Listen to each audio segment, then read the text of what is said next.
जय हिंद everyone, I welcome you all to awakening classes. Supervisor का specialisation portion we are discussing. अपने last lecture में हमने फैमिली, मैरिज, किनशिप और उनकी फॉर्म्स टाइप जो एग्जाम के लिए बहुत रेलिवेंट है वो डिस्कस करा था। आज फर्स्ट यूनिट का जो लास्ट चैप्टर है आपका उसको हम डिस्कस करेंगे। इसके दो पार्ट्स आएंगे, दो पार्ट्स में इस चैप्टर को कंप्लीट कर दिया जाएगा, उसके साथ आपका यूनिट 1 कंप्लीट हो जाएगा। तो चैप्टर का नाम है सोशल चेंज। सोशल चेंज में हमने क्या पढ़ना है? सोशल चेंज में हमें पढ़ना है ग्लोबलाइजेशन क्या होता है, ठीक है, इंडस्ट्रियलाइजेशन क्या होता है और मॉडर्नाइजेशन क्या होता है। ये तीन चीजें हमें डिस्कस करनी है। तो आज हम ग्लोबलाइजेशन देखेंगे, देन हम इंडस्ट्रियलाइजेशन और मॉडर्नाइजेशन को भी कवर करेंगे। देखो ये बहुत सा ऐसा थ्योरेटिकल सा टॉपिक है, ये चीजें ऑलरेडी आपको पता भी हैं। ग्लोबलाइजेशन का सिंपल मतलब होता है जब हम आउटर वर्ल्ड के साथ अपना ट्रेड बढ़ाते हैं, कनेक्टिविटी बढ़ाते हैं, कल्चरल एक्सचेंज होते हैं, तो उसको बोलते हैं ग्लोबलाइजेशन। तो इसमें कुछ इंपॉर्टेंट है जैसे LPG reforms, new economic reforms और क्या क्या इसके पॉजिटिव नेगेटिव हैं, वो सारे आज के लेक्चर में हम डिस्कस करेंगे। ऑल्दो ये बहुत ऐसे मतलब इसमें कोई फैक्चुअल डेटा नहीं है, बट ऐसे कंसेप्चुअल थ्योरेटिकल सा टॉपिक है, तो आपको इसकी अंडरस्टैंडिंग अच्छी होनी चाहिए क्योंकि इसमें एग्जाम में ओपन एंडेड है, कुछ भी पूछ सकता है, ठीक है। देखो सबसे पहले सोशल चेंज को इंट्रोड्यूस किसने करा? ऐसे तो बहुत सारे सोशियोलॉजिस्ट का इसमें इंपॉर्टेंट रोल है जिन्होंने सोशल चेंज के बारे में बताया, बट इसके कंसेप्ट को इंट्रोड्यूस करा था ऑगस्ट कॉम्पटे ने। तो एक जगह लिख लेना, किसने इस कंसेप्ट को इंट्रोड्यूस करा था? ऑगस्ट कॉम्पटे ने, ठीक है। अब सोशल चेंज होता क्या है? देखो सिंपल वर्ड है सोशल चेंज, मतलब सोसाइटी में चेंज आना। जो हमारे सोशल इंस्टीट्यूशंस हैं उनमें चेंज आता है विद टाइम, ठीक है। वो किस किस वजह से चेंज आ सकता है? वो ग्लोबलाइजेशन की वजह से। फॉर एग्जांपल हम वेस्टर्न कल्चर से मिले, हमारा कल्चर जो है वो चेंज हुआ ना, वेस्टर्न कल्चर के इन्फ्लुएंस से हमारा वे ऑफ ड्रेसिंग चेंज हुआ। तो मतलब डिफरेंट सोशल इंस्टीट्यूशंस में चेंज आया ड्यू टू ग्लोबलाइजेशन। इसी तरह इंडस्ट्रियलाइजेशन की वजह से भी चेंज आया, मॉडर्नाइज होने की वजह से भी चेंज आया। तो सोशल चेंज में हमने क्या पढ़ना है, किस तरह से जो सोसाइटी के इंस्टीट्यूशन है उनमें चेंज आता है। देखो मैंने आपको पहले ही पढ़ाया था कि सोसाइटी, फर्स्ट डे से आपको पढ़ा रहा हूँ, सोसाइटी डायनेमिक है।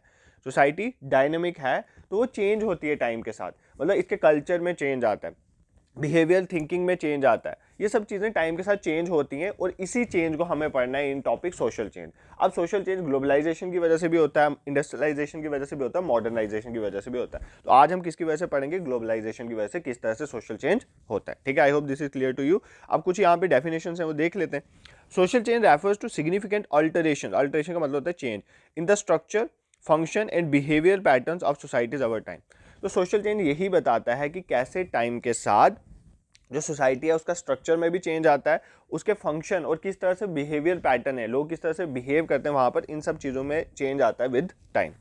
It encompasses both short term and long term changes. अब चेंजेस शॉर्ट टर्म भी हो सकते हैं और long term. Short term changes में जैसे आपके नॉर्म्स जो हमने पढ़े थे, कस्टम्स, कुछ इन्वायरमेंटल चेंज आ गया, ये शॉर्ट टर्म चेंजेस भी होते हैं, ठीक है। और लॉन्ग टर्म चेंजेस भी होते हैं, जैसे ग्लोबलाइजेशन की वजह से पूरा हमारा एक सिस्टम ही चेंज हो गया, न्यूक्लियर फैमिली वाला सिस्टम आ जाए, तो ये जो चीज़ें हैं फैमिली में, इंस्टीट्यूशन में चेंज आना शुरू हो जाए, तो कुछ लॉन्ग टर्म चेंजेस भी होते हैं जो अब बहुत लंबे समय तक चलेंगे। और शॉर्ट टर्म चेंजेस भी हो सकते हैं और लॉन्ग टर्म चेंजेस भी हो सकते हैं हमारी सोसाइटी में, ये चीज़ आपने याद रखनी है, ठीक है।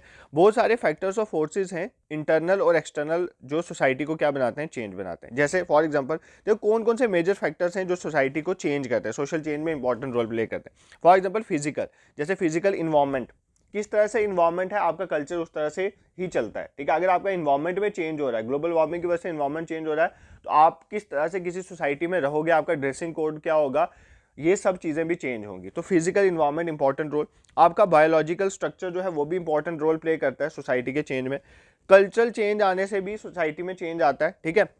और अगर कल्चर में कोई डिफरेंस है, और technological factor is a very important की कंपोनेंट। टेक्नोलॉजी में जिस तरह से चेंज आएगा, जैसे जैसे न्यू टेक्नोलॉजी आएगी वैसे वैसे भी सोसाइटी में चेंज आता है। फॉर एग्जांपल अगर मोबाइल पहले नहीं था तो लोग अपनी सोसाइटी में बैठते थे ना, इकट्ठे बैठते थे, बातें करते थे। आप मोहल्ले में चले जाओ तो सारे लोग इकट्ठे बैठ के गप्पे वप्पे बजती थी ना। तो जब से मोबाइल आ गया अब हम अपने वॉल्स में ही कन्फाइंड हो गए घर के अंदर। तो टेक्नोलॉजिकल फैक्टर भी एक इंपॉर्टेंट रोल प्ले करता है कि आपकी सोसाइटी में बिहेवियर किस तरह से होगा। मोबाइल की वजह से चिड़चिड़ापन बिहेवियर आया ना सब में, तो ये किसकी वजह से? एक बिहेवियर में चेंज हो रहा है ड्यू टू टेक्नोलॉजी की वजह से। ये मैं नेगेटिव बता रहा हूँ, मोबाइल के ऐसे पॉजिटिव भी बहुत है। पॉजिटिव ये है कि हम कनेक्ट कर सकते हैं आउटर वर्ल्ड के साथ, कहीं भी कनेक्ट कर सकते हैं, तो कम्युनिकेशन, इसकी वजह से कल्चर एक्सचेंज डिफरेंट कंट्रीज के बीच में भी बढ़ा है।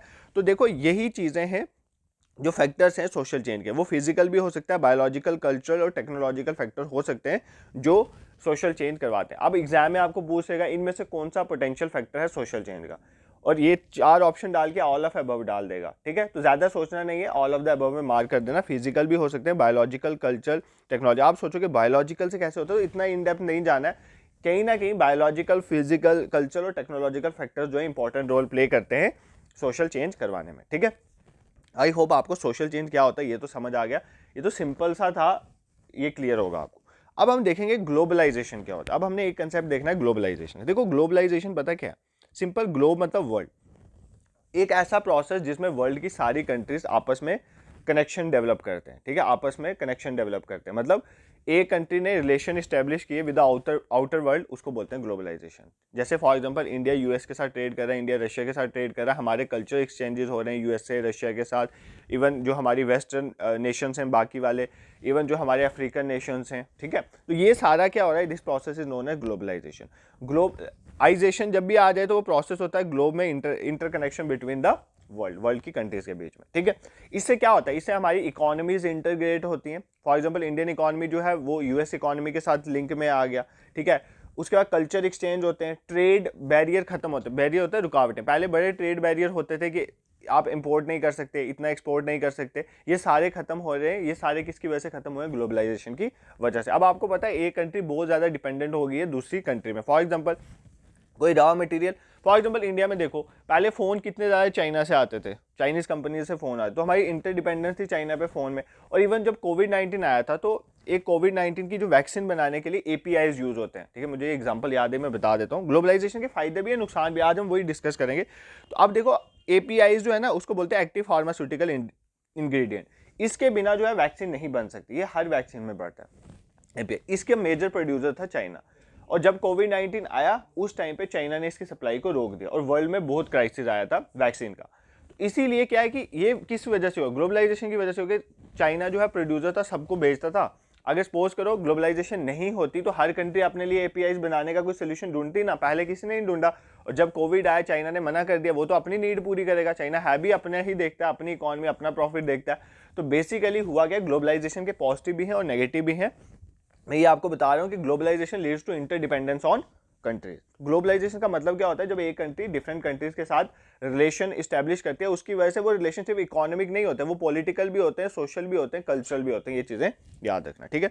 तो क्या होता है globalisation, the process that facilitates the interaction and integration of people, companies and resources from diverse nation. तो डिफरेंट नेशंस के बीच में इंटीग्रेशन और इंटरेक्शन हो रही है, लोगों की भी हो रही है, कंपनीज की भी हो रही है और रिसोर्सेज भी हो रही है। लोगों की भी हो रही है, याद रखना, कंपनीज भी ट्रेड कर रही हैं और रिसोर्सेज भी एक्सचेंज हो रहे हैं। तो इस प्रोसेस को बोलते हैं ग्लोबलाइजेशन। ग्लोबलाइजेशन का मतलब होता है आइडियाज़ का फ्लो होना, पैसे का फ्लो होना, कैपिटल मीन्स पैसा, कमोडिटी सामान का फ्लो होना, and people across different parts of the world. अब इंडिया के कितने लोग सऊदी अरेबिया में जाते हैं ना काम करने के, तो पीपल का भी फ्लो हो रहा है across different parts of the world, ठीक है। I hope this is clear to you. अब globalisation is a multi dimensional concept. Globalisation जो है मल्टी डायमेंशनल कंसेप्ट, मतलब ये सिर्फ इकोनॉमी तक नहीं है, इसको सिर्फ इकोनॉमी तक सीमित मत रखोगे। इंडिया का सपोज करो यूएस के साथ ट्रेड है तो हमारा जस्ट इकोनॉमिक ट्रेड है, तो इकोनॉमिक कंसर्न में खाली ग्लोबलाइजेशन नहीं होती है, इसमें पॉलिटिकल पॉइंट भी होता है, याद रखो। इसमें पॉलिटिकल भी होता है, इसमें इकोनॉमिक भी होता है और कल्चर भी है। पॉलिटिकल देखो, अब देखो ना यूएनओ जो है, यूनाइटेड नेशन ऑर्गेनाइजेशन, क्या इसमें कोई इकोनॉमिक एजेंडा है? इसका एजेंडा है वर्ल्ड में पीस को मेंटेन करना। तो ये एक पॉलिटिकल जो है, पॉलिटिकल कंसेप्ट है, ठीक है। तो मल्टी डायमेंशन कंसेप्ट है ग्लोबलाइजेशन। मतलब ग्लोबलाइजेशन का मतलब होता है डिफरेंट नेशन जब आपस में इकट्ठे आते हैं, एक ट्रेड बढ़ाते हैं, कल्चरल एक्सचेंजेस करते हैं, एक ऐसी ऑर्गेनाइजेशन डब्ल्यूएचओ। अब देखो डब्ल्यूएचओ का क्या काम, पैसा कमाना है, वो इकोनॉमिक थोड़ी हुआ, वर्ल्ड हेल्थ ऑर्गेनाइजेशन, बट इसमें भी तो different countries of the world important role play करती हैं। इसका मेन काम है हेल्थ को इंप्रूव करना। इसी तरह यूनेस्को है, united national education scientific and culture organisation, उनका काम है एजुकेशन एंड कल्चर को प्रमोट करना, तो उनका कल्चर मैनिफेस्टेशन है, ठीक है। अब हमारे कल्चरल टाइज भी डिफरेंट नेशंस के साथ हैं, जैसे थाईलैंड वगैरह इन नेशंस के साथ हैं, कंबोडिया वगैरह के साथ। तो बेसिकली मेरे कहने का मतलब है कि ग्लोबलाइजेशन अगर आपको बोले कि एक सिंगल कंसेप्ट है जिसमें इकोनॉमी आती है, तो ऐसा नहीं होता है। ग्लोबलाइजेशन एक मल्टी डायमेंशनल कंसेप्ट है, इसमें पॉलिटिकल एंगल भी हो सकता है, इकोनॉमिक, कल्चर, सोशल, सारे एंगल्स जो हैं इंक्लूडेड होते हैं। कल्चर में जैसे हमारी लैंग्वेज, हमारी ड्रेसिंग स्टाइल, ये सारा भी तो इंटीग्रेट हुआ है जब उससे ग्लोबलाइजेशन हुई है, ठीक है। सिंपल चीज़ें ये सब आपको आती हैं, बट ये की फैक्टर्स याद रखने, मल्टी डायमेंशनल कंसेप्ट है। ऊपर हमने देखा कि कौन कौन से फैक्टर्स इनको इन्फ्लुएंस करते हैं, ठीक है। ये देखा ना हमने कौन कौन से factor influence, physical, biological, culture, ऐसी कोई लाइन उठा के एग्जाम में डाल देगा, ठीक है। ऐसी कोई लाइन उठा के एग्जाम में डाल देगा, तो यहीं से क्वेश्चन फ्रेम होते हैं, ठीक है। नेक्स्ट देखो, it refers to the world wide phenomena of technological, economic and political and culture exchanges brought by modern communication, transportation and legal infrastructure. क्या है कि यहाँ पर क्या हो रहा है टेक्नोलॉजिकल, इकोनॉमिक, पॉलिटिकल और कल्चर एक्सचेंज हो रहा है। टेक्नोलॉजी एक्सचेंज हो रही है, इकोनॉमी में ट्रेड हो रहा है, पॉलिटिकल एक्सचेंजेस हो रहे हैं और कल्चर एक्सचेंज हो रही हैं। अब ये किसकी वजह से हो रही हैं? अब देखो मॉडर्न कम्युनिकेशन आ रही है। अब आप यूएसए में किसी पर्सन के साथ बात कर रहे हो, उसे मिल रहे हो, आपकी ट्रांसपोर्टेशन की वजह से, कम्युनिकेशन की वजह से बात कर रहे हो उसे, तो भाई जब आप उससे बात करोगे तो आपके कुछ ना कुछ आइडियाज़, कल्चर्स, रिलीजियस कुछ भी होगा वो एक्सचेंज तो होंगे ना। तो basically communication important role play करता है इन चीज़ों में। फिर ट्रांसपोर्टेशन की वजह से सामान, ट्रांसपोर्टेशन अब सस्ता हो गया है और इफेक्टिव हो गया है। जैसे वर्ल्ड में Indian middle east economic corridor अभी G20 में बोला गया कि वो बनाएंगे, इंडियन मिडल ईस्ट इकोनॉमिक, उसी तरह नॉर्थ साउथ इकोनॉमिक कॉरिडोर, कैसे ये वर्ल्ड के डिफरेंट नेशंस को जोड़ रहा है। तो बेसिकली ट्रांसपोर्टेशन है। देन लीगल इंफ्रास्ट्रक्चर्स हैं जो बनाए हुए हैं डिफरेंट कंट्रीज ने, डिफरेंट जगह पर, इंडिया ने अफगानिस्तान में पार्लियामेंट की बिल्डिंग में। तो ये सारी चीज़ें जो है बेसिकली जो है जोड़ते हैं different countries of the world को, ठीक है। द पॉलिसी ऑफ ग्लोबलाइजेशन, ये इंपॉर्टेंट है एग्जाम के लिए, ठीक है। The policy of globalisation was introduce in India. अब इंडिया में ग्लोबलाइजेशन का कंसेप्ट आया 1991 में। ये अगर आपको टाइम हुआ ना, आपके सिलेबस में मे भी है या नहीं है, इकोनॉमी वाली प्लेलिस्ट में जाना, वहाँ पर एक लेक्चर पड़ा हुआ है न्यू इकोनॉमिक रिफॉर्म में। किसमें? New economic reform, economic reform ऐसे ही करके होगा लेक्चर, मुझे जहाँ तक याद है, जिसमें LPG रिफॉर्म मैंने अपने पढ़ाए थे, 1991 में आए थे। उसके बाद हमारी इकोनॉमी जो है वो खुल गई थी। 3 चीज़ें हुई थी, liberalisation, privatisation, globalisation. In short में बता दूंगा बट इन डेप्थ वहाँ पर पढ़ लेना। तो ग्लोबलाइजेशन की पॉलिसी इंडिया में, इससे पहले इंडिया में इतनी ग्लोबलाइजेशन नहीं थी, बट इसकी पॉलिसी इंट्रोड्यूस हुई थी 1991 में, ठीक है। उसके साथ लिबरलाइजेशन भी आई थी और प्राइवेटाइजेशन भी आई थी। उस टाइम पे प्राइम मिनिस्टर कौन थे? PV नरसिम्हा राव, और finance minister doctor Manmohan Singh. ये बोला जाता है उनका ही माइंड का था कि डॉक्टर मनमोहन सिंह ने ही इन LPG रिफॉर्म्स को बहुत पुश किया था और इंपॉर्टेंट रोल प्ले करा था इंडिया की जो इकोनॉमी है उसको ओपन करने में, ठीक है। अब 3 चीज़ें हैं यहाँ पर। एक है लिबरलाइजेशन। लिबरलाइजेशन का मतलब होता है, देखो 1991 से पहले पता क्या होता था, हर चीज़, अगर किसी बंदे को कोई कंपनी खोलनी है ना, हर चीज़ के उसको लाइसेंस लेना पड़ता था गवर्नमेंट से, और लाइसेंस का इतना मुश्किल प्रोसेस था कि मतलब गवर्नमेंट से उसे अप्रूवल ही मिलते मिलते 10 साल लग जाते थे। तो देखो अगर लिबरलाइजेशन नहीं होगी तो नई नई कंपनीज नहीं खुलेंगी, ठीक है, उनको लाइसेंस नहीं मिलेंगे काम करने के लिए। तो इसको खत्म कर दिया गया। बेसिकली जो लाइसेंस सिस्टम था ना, हर चीज़ के लिए लाइसेंस लेना पड़ता था, अब सिर्फ कुछ चीज़ों के लिए लाइसेंस रखा था जैसे डिफेंस वगैरह के लिए, बाकी सबके लिए खत्म कर दिया गया। इसको बोलते हैं लिबरलाइजेशन, ठीक है। प्राइवेटाइजेशन में क्या था? पहले हर जगह गवर्नमेंट की मोनोपोली थी, हर चीज़ में गवर्नमेंट ही थी, सारा गवर्नमेंट, बट गवर्नमेंट इतनी इफेक्टिवली नहीं कर पा रही थी। तो इसने क्या बोला कि प्राइवेट सेक्टर को लाया जा सके, प्राइवेट सेक्टर, इस प्रोसेस को बोलते हैं प्राइवेटाइजेशन, ठीक है। उसके बाद आया तीसरा कंसेप्ट ग्लोबलाइजेशन। इंडिया की इकोनॉमी जो थी ना वो क्लोज थी। क्लोज थी मतलब क्या कि हम बाहर वाली कंट्रीज के साथ इतना एक्सपोर्ट इंपोर्ट नहीं करते थे। हमने ट्रेड बैरियर लगाए हुए थे कि हम ज़्यादा इंपोर्ट नहीं करेंगे, हमारी चॉइस थी हम कितना क्वांटिटी में इंपोर्ट करेंगे, ठीक है। तो ये सारी इंडिया ने मतलब बैरियर्स लगाए हुए थे, ट्रेड बैरियर इन्हें कहते हैं। तो ग्लोबलाइजेशन में क्या हुआ, इंडियन इकोनॉमी को ओपन कर दिया गया। वर्ल्ड की डिफरेंट कंट्रीज़ की कंपनीज जो है वो इंडिया में आके इन्वेस्ट कर सकती थी, यहाँ से इंपोर्ट एक्सपोर्ट हो सकता था। That process is known as globalisation. तो ये बेसिकली ग्लोबलाइजेशन का कंसेप्ट इंडिया में कब इंट्रोड्यूस हुआ? 1991 में, ड्यू टू LPG रिफॉर्म्स। क्योंकि इकोनॉमिक क्राइसिस आया था, इंडिया के पास foreign exchange reserve almost nil के बराबर था, खत्म हो गया था। तो हमें क्या करना पड़ा, हमें IMF से लोन लेना पड़ा, और IMF ने 3 शर्तें रखी थी, लिबरलाइज करो, प्राइवेटाइज करो, ग्लोबलाइज करो। इसलिए हमने LPG रिफॉर्म्स लाए थे। इन्हीं को न्यू इकोनॉमिक रिफॉर्म भी कहते हैं, ठीक है। इकोनॉमी भी हमने आज देख ली। नेक्स्ट मूव करते हैं, what are the characteristic features of globalisation. इसको पढ़ने में टाइम नहीं लगा, मैं ऑलरेडी आपको बता चुका हूँ। एक तो कैरेक्टरिस्टिक क्या है, फीचर क्या है ग्लोबलाइजेशन के? पहला, फ्री ट्रेड बिटवीन नेशंस। देखो जब से ग्लोबलाइजेशन हुई है उसकी वजह से फ्री ट्रेड प्रमोट, आपने सुना होगा ना, free trade agreement, FTA India sign करा, FTA इंडिया ने USA के साइन करा, सऊदी के साइन करा, इस कंट्री उस कंट्री। तो फ्री ट्रेड एग्रीमेंट मतलब ट्रेड में कोई टैक्सेस बैरियर्स नहीं होंगे, तो that is free trade agreement. Pact different countries के बीच में साइन हुए, ठीक है, ताकि इंपोर्ट एक्सपोर्ट इजीली, इंपोर्ट होता है सामान को कंट्री में बाहर से लाना, एक्सपोर्ट होता है बेचना, ये इजी हो, इस वजह से फ्री ट्रेड नेशंस में बढ़ा। किसकी वजह से बढ़ा? ग्लोबलाइजेशन की वजह से। ग्लोबलाइजेशन एक फीचर है। क्रिएशन ऑफ जॉब अपॉर्चुनिटी, भाई अब USA की एक कंपनी है, वो इंडिया में कंपनी अपनी खोल रही है, ब्रांच खोल रही है, तो इंडिया के लोगों को एम्प्लॉयमेंट मिलेगी ना। तो ये किसकी वजह से हुआ? ग्लोबलाइजेशन की वजह से। USA की एक कंपनी जब इंडिया में आई तो इंडिया के लोगों को एम्प्लॉयमेंट मिली ना, तो that is known as creation of job opportunities due to globalisation. अब ग्लोबलाइजेशन की वजह से ही इंडिया के लोग सऊदी में और UAE में, कतर में, इन जगह में काम करने जाते हैं और वहां से क्या भेजते हैं? पैसा देते हैं इंडिया को, रेमिटेंसेज अपने घरों में भेजते हैं। तो ये भी तो एम्प्लॉयमेंट अपॉर्चुनिटीज मिली ना, तो रेमिटेंसेज की फॉर्म में पैसा आता है इंडिया में। तो बेसिकली ये सब किसकी वजह से होगा? ग्लोबलाइजेशन की वजह से। कनेक्टिविटी बढ़ी वर्ल्ड में, इसमें मैंने आपको बताया जैसे नॉर्थ साउथ इकोनॉमिक कॉरिडोर है, डिफरेंट नेशंस को जोड़ता है। अभी रिसेंटली इंडिया मिडल ईस्ट जैसे यूएई, इन सबको इजराइल वगैरह से होते हुए यूरोप के साथ जोड़ेगा, इसको बोलते हैं Indian middle east economic corridor. तो ये सब चीज़ें किसकी वजह से हो रही हैं, मतलब ग्लोबलाइजेशन की वजह से कनेक्टिविटी बढ़ रही है। ट्रांसपोर्टेशन, देखो तीन चीज़ें, ट्रांसपोर्टेशन, कम्युनिकेशन, इनका ना इंपॉर्टेंट रोल है ग्लोबलाइजेशन को बढ़ाने में, याद रखना, और टेक्नोलॉजी। Next, interdependence. अब देखो किसकी वजह से क्या हुआ कि ग्लोबलाइजेशन की वजह से डिफरेंट कंट्रीज एक दूसरे पे इंटरडिपेंडेंट है, ठीक है। जैसे मैंने आपको बताया था, अब क्या है कि सपोज करो अफ्रीकन नेशन है, वहाँ से कुछ जो मिनरल्स हैं वो सस्ते मिल जाते हैं, तो कंट्रीज वहाँ से मिनरल उठाती हैं, वहाँ से उसको फिनिश्ड फॉर्म में फिर दूसरी कंट्रीज में एक्सपोर्ट करती हैं, ठीक है। तो बेसिकली इंटरडिपेंडेंस हो गया डिफरेंट कंट्री, और इंटरडिपेंडेंस का नेगेटिव भी बहुत ज़्यादा है। For example active pharmaceutical ingredient की एग्जाम्पल मैंने कोविड-19 के टाइम में बताई, ठीक है। और इंटरडिपेंडेंस की वजह से एपीआईज हमें नहीं मिल रहे थे। लिबरलाइजेशन क्या होता है, इकोनॉमी को ओपन करना, ठीक है, लाइसेंसिंग राज को खत्म करना। प्राइवेटाइजेशन, प्राइवेट प्लेयर को, अब तो देखो यार, इवन अभी रिसेंटली अब स्पेस में भी प्राइवेट सेक्टर आ गया इंडिया में। देखो स्पेस में भी प्राइवेट सेक्टर, अभी देखना है आपने रिसेंटली स्काई रूट, एरोस्पेस, ये कौन सी कंपनीज नई खुली हैं और कितना अच्छा कर रही हैं। तो बेसिकली कहने का मतलब प्राइवेटाइजेशन जो है, पहले तो प्राइवेटाइजेशन किसी में था ही नहीं, अब तो स्पेस सेक्टर में भी इवन प्राइवेटाइजेशन आ गया।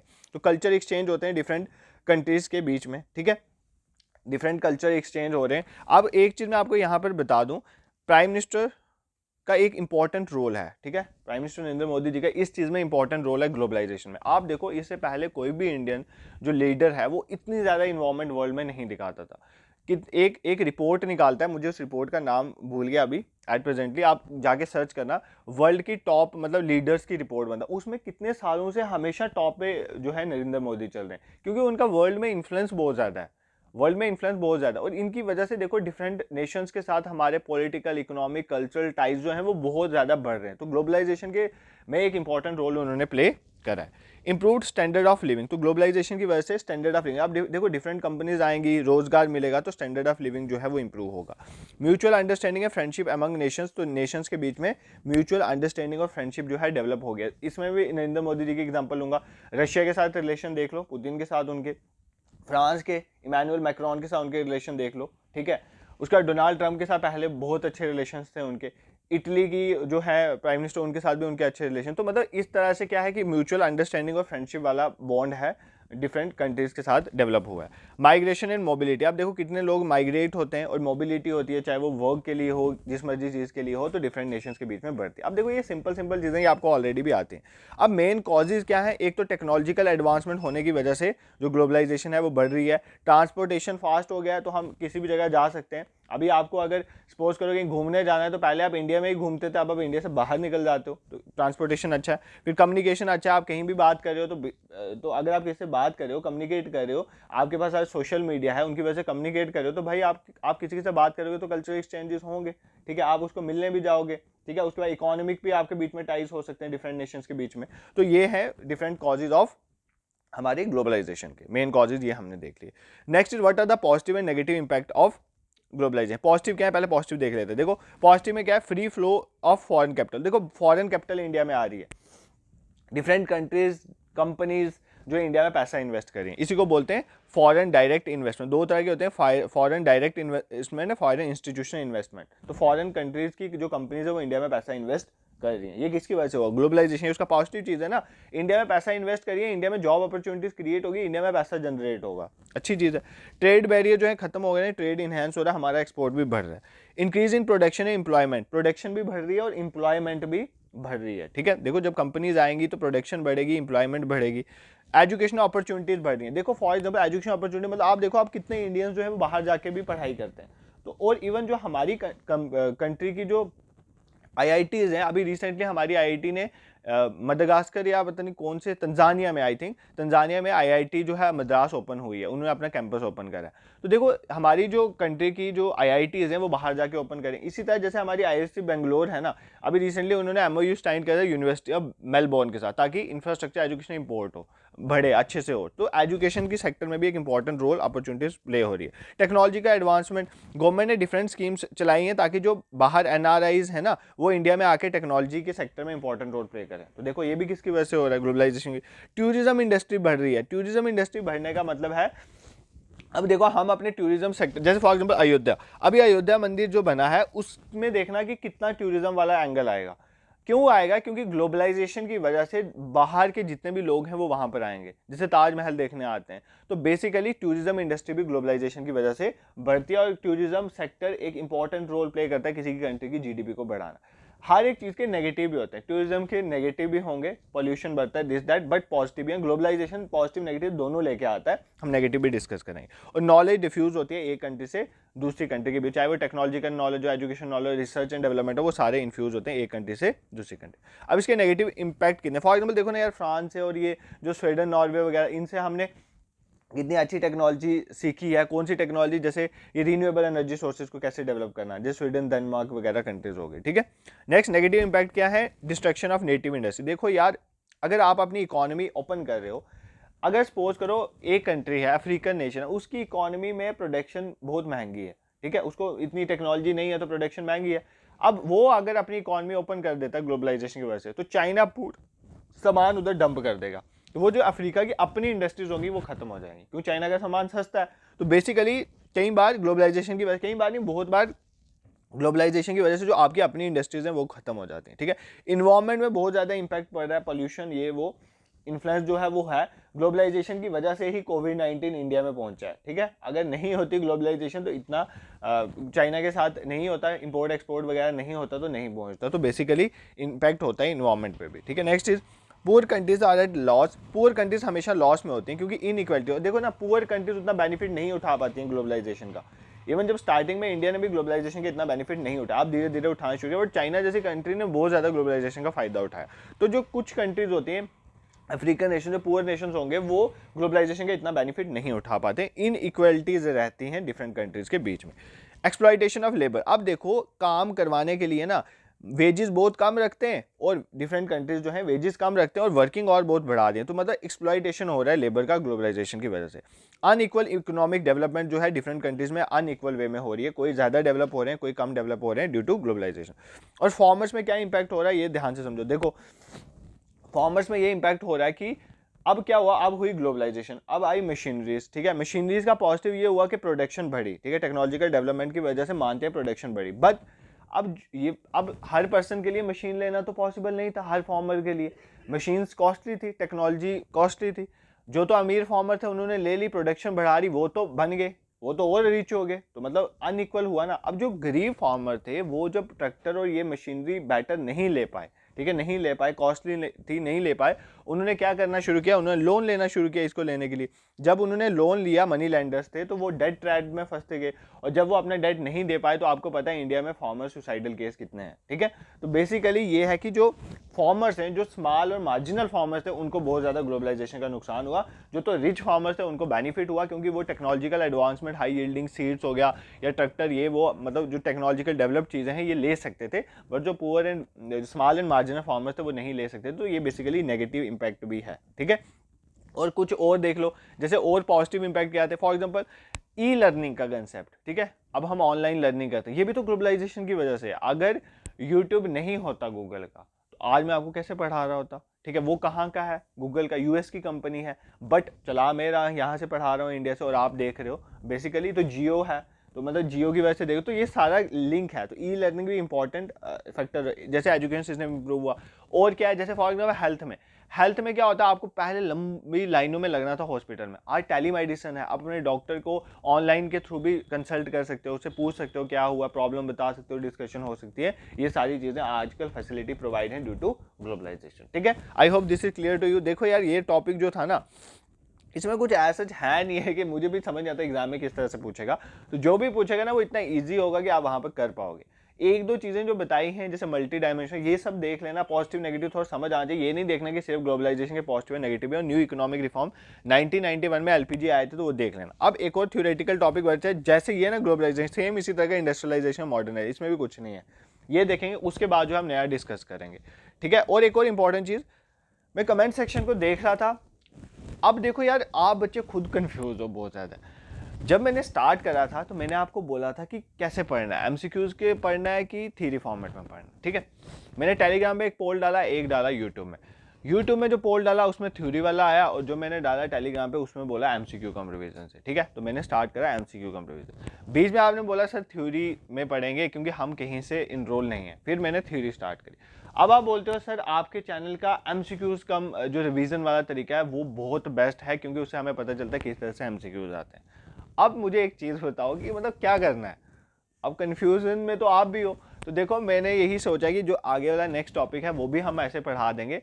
अब इसके बाद आप डिसाइड नहीं करोगे, हम खुद डिसाइड करेंगे कि हमें एमसीक्यूज लाने हैं किसी टॉपिक पे या थ्योरी लानी है। जो हमें लगेगा इसमें एमसीक्यूज आने चाहिए वो लाएंगे, जिसमें थ्योरी उसमें थ्योरी लाएंगे। और जब आपका सिलेबस कंप्लीट हो जाएगा, एग्जाम पास आएगा, तो वैसे भी हमने एमसीक्यू कम रिवीजन सेशन तब लेने होते हैं। तो आपको टेंशन लेने की जरूरत नहीं है, आप चिल होके पढ़ो, जो पढ़ाया जा रहा है उसको टाइमली देखो। और एक बार वापस बोल रहा हूँ कि जो बाकी पोर्शन है ना, वो जो जो यूट्यूब में पड़ा हुआ है प्लेलिस्ट में, वो साथ साथ कवर करते रहना।